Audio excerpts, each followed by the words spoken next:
Assalamualaikum warahmatullahi wabarakatuh, teman-teman alumni magang Jepang, teman-teman KBX Nusantara. Berikut ini saya akan sampaikan informasi terkait kegiatan hari ini. Yang hari ini dimulai dengan saya bersama Pak Waketum, Pak Ahmad Sarita, yaitu melaksanakan audiensi dan meeting bersama ke PT Awina Sinergi Internasional. Jadi sebenarnya PT Awina Sinergi Internasional ini telah ya bekerja sama atau melaksanakan kegiatan bersama dengan IKPEXI itu ya sudah lama memang sejak mungkin 15 tahun yang lalu kita sudah kenal dengan Awina ini, dan ya sejak berdirinya dengan IKPEXI itu kita sudah mulai dekat dengan Awina ini. Yang dulu waktu awal-awal saya cukup dekat dengan Pak Ivan ya dulu. Ya, Pak Ivan ini cukup lama sekali kenal dengan beliau, dan kebetulan kali ini kita diberikan kesempatan kembali untuk melaksanakan audiensi kepada tim beliau di Smesco Center di Jakarta. Ya, pada dasarnya PT Awina Sinergi Internasional ini kan banyak bidang yang beliau tekuni ya. Ada lebih banyak di bidang energi terbarukan. Kalau teman-teman tahu energi terbarukan itu misalnya pengelolaan sampah, kemudian pengelolaan tenaga surya atau listrik-listrik tenaga surya dan sebagainya. Dan di PT Awina Sinergi Internasional ini punya beberapa grup perusahaan. Tadi saya lihat ada berapa itu, ada 7 atau 8 perusahaan yang beliau di dalamnya itu punya saham-saham perusahaannya. Selain itu juga PT Awina Sinergi Internasional ini ada kegiatan bisnisnya sebagai konsultan, ya, konsultan-konsultan yang jasa yang diberikan kepada perusahaan-perusahaan yang ada di Indonesia, terutama perusahaan Jepang yang ada di Indonesia, dan juga BUMN BUMD ya, perusahaan-perusahaan milik negara pun beliau sebagai advisor di dalamnya atau sebagai konsultan di dalamnya. Sehingga PT Awina Sinergi Internasional ini banyak relasinya. Ya mungkin secara langsung ya pastilah ya, pasti secara langsung akan ada potensi atau peluang bisnis antara anggota IKPEXI Nusantara dengan PT Awina International Group atau grupnya beliau ya. Tapi secara tidak langsung sebenarnya potensi yang sangat luar biasa dengan PT Awina International atau PT Awina Sinergi Internasional ini adalah relasi-relasi beliau. Relasi-relasi beliau ini yang sangat luar biasa. Jadi relasi dengan perusahaan-perusahaan Jepang, relasi dengan pemerintahan Indonesia dan pemerintahan Jepang, beliau ini sangat luar biasa. Sehingga dengan kita berkolaborasi dengan beliau, tentu banyak hal positif yang akan kita dapat dengan kerjasama ini. Ya. Karena itulah kali ini saya bersama Pak Waketum untuk melaksanakan audiensi atau silaturahmi ke PT Awina Sinergi Internasional. Ya, di PT Awina Sinergi ini kan banyak perusahaan banyak tim orang Jepangnya juga yang kita itu akan lebih mudah ya konsultasi lah ya, konsultasi terkait bagaimana kita bisnis dengan orang Jepang dan sebagainya. Nah, itu akan lebih mudah kita nanti untuk komunikasinya. Ya, semoga lah kegiatan-kegiatan seperti ini akan memberikan manfaat bagi anggota dan masyarakat. Tentu ya, namanya kita kerjasama bisnis ya pasti harus win-win solution, bukan hanya kita saja yang mendapatkan manfaatnya, tapi kita juga harus, bisa memberikan manfaat kepada orang lain atau kepada partner kita. Ya, kurang lebih seperti itu dengan, PT Awina Sinergi Internasional, dan pada kesempatan hari ini pun beliau menawarkan kepada kita untuk ikut serta dalam acara seminar yang akan beliau adakan di tanggal 18 Februari nanti, ya.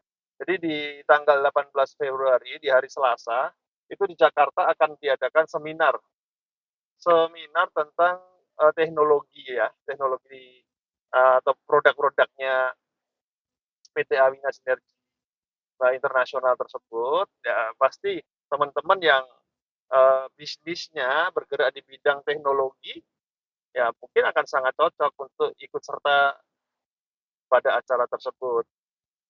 Ya marilah kita teman-teman, untuk memanfaatkan potensi atau peluang kerjasama dengan PT Awina Sinergi Internasional ini, ya untuk kemajuan kita bersama.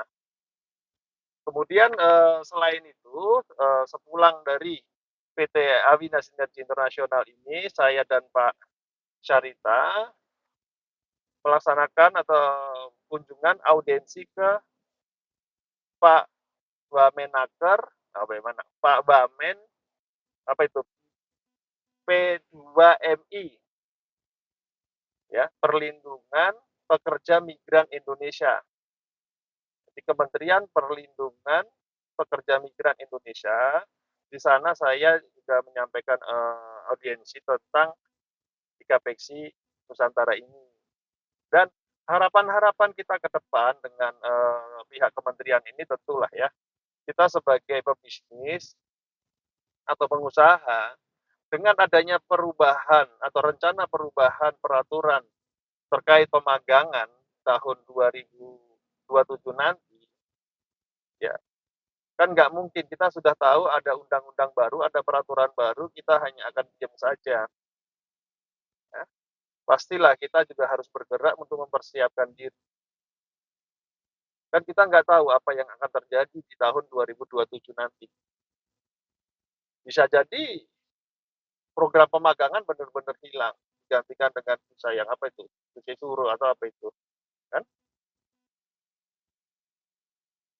Ya, oleh karena itulah, bagaimana untuk mempertahankan, bisnis teman-teman terutama di bidang LPK dan SO, ya kita harus berusaha membuka jalan lain atau pintu lain supaya keberlangsungan usaha teman-teman itu tetap jalan.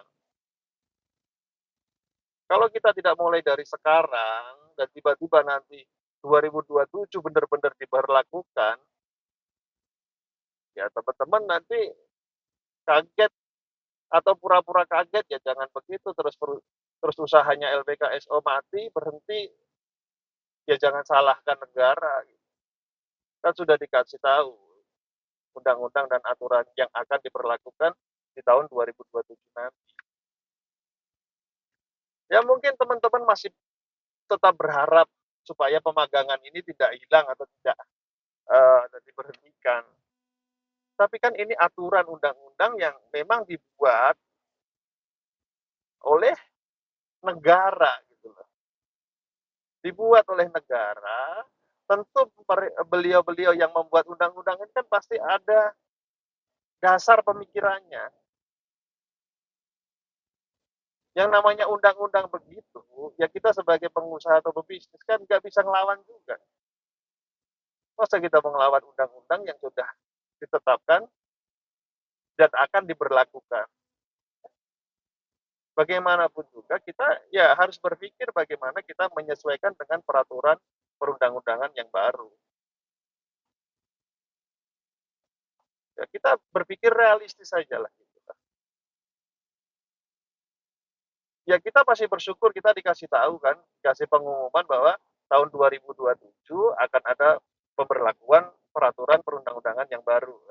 Artinya kan itu menjadikan, sinyal bagi kita harus mempersiapkan menuju pada tahun 2027 nanti.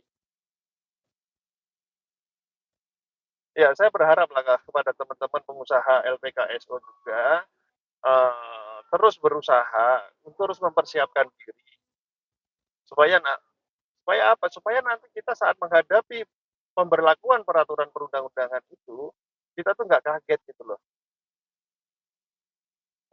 Lah kita nggak tahu ya, ini kan perundang-undangan atau peraturan di Jepang. Kalau biasanya peraturan perundang-undangan di Jepang kalau sudah diumumkan, diberlakukan, itu bisa bisa 100% pasti diberlakukan gitu loh.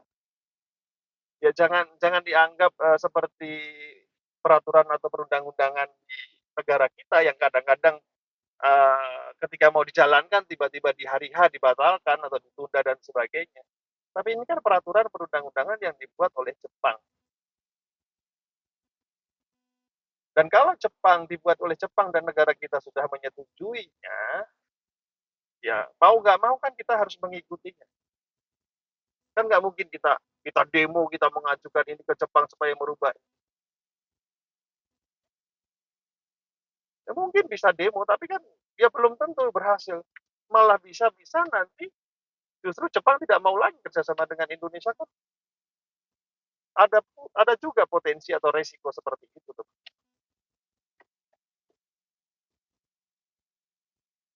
Dan tentu kita juga harus paham, harus sadar diri, mengerti kenapa presidennya sekarang di Kementerian Pak Prabowo ini kan dipisahkan antara Kemnaker dan P2M. Tentu negara pun juga sudah mempersiapkan hal-hal yang perlu dipersiapkan oleh sebuah negara. Ya mungkin selama ini kita terlalu dekat atau dekatnya itu hanya ke Kemnaker. Tapi ketika ada perubahan seperti ini, perubahan oleh negara yang dibuat dua ya, Kementerian Kemnaker tetap ada, Kementerian P2MI juga ada, sedangkan usaha teman-teman itu belum jelas, belum pasti di 2027 itu mau kemana. Apakah tetap di Kemnaker atau dipindah ke P2MI. Sehingga kalau dari sekarang teman-teman tidak mempersiapkan hal-hal yang diperlukan untuk menuju 2027, yaitu tadi, bisa-bisa kita benar-benar tutup, udah nggak ada lagi pemagangan.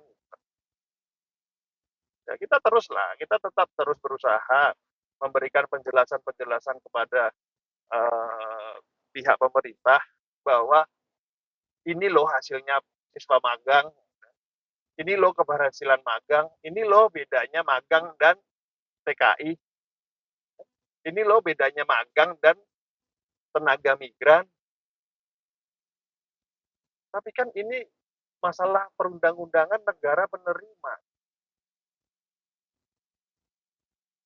Dan undang-undang perundangan ini yang dibuat kan oleh negara Jepang.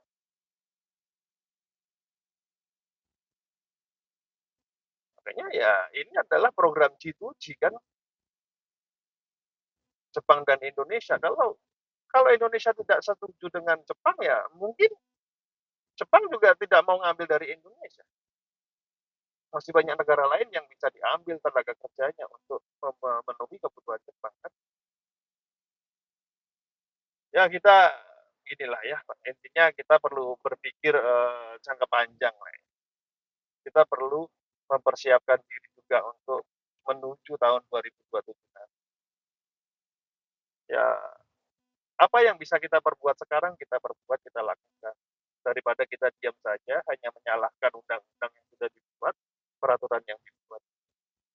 Ya semoga aja nanti ada jalan keluar terbaik bagi kita semua. Mungkin itu dulu teman-teman yang ingin saya infokan, dua kegiatan atau dua hal penting yang uh, dilakukan hari ini. Semoga apa yang kita lakukan hari ini bermanfaat bagi teman-teman semua dan tentu harapannya bisa bermanfaat juga bagi masyarakat Indonesia pada umumnya. Demikian, terima kasih. Wassalamualaikum warahmatullahi wabarakatuh.